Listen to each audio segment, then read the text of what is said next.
และประธานแขกทุกเกียรติณสถานที่นี้ขอเชิญเลยเนาะ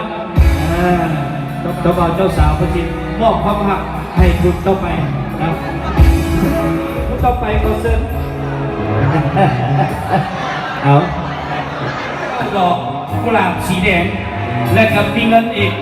อยู่ในนี้แต่ว่าจำนวนบ่พอทุกอย่างเป็นเก้า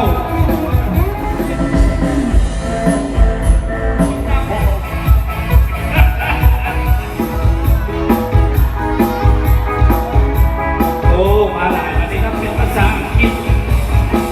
เ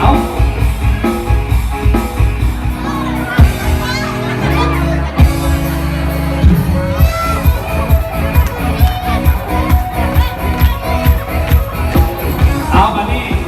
เขียนพ่อมา4 3 2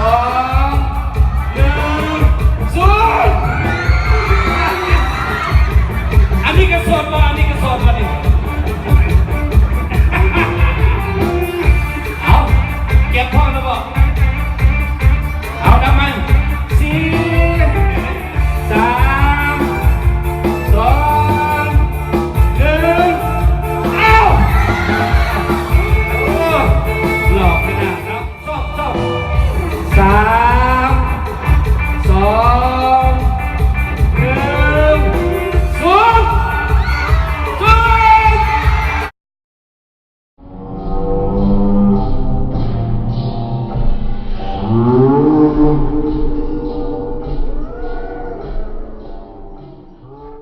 ได้ผู้ใดได้เขาญาติกัน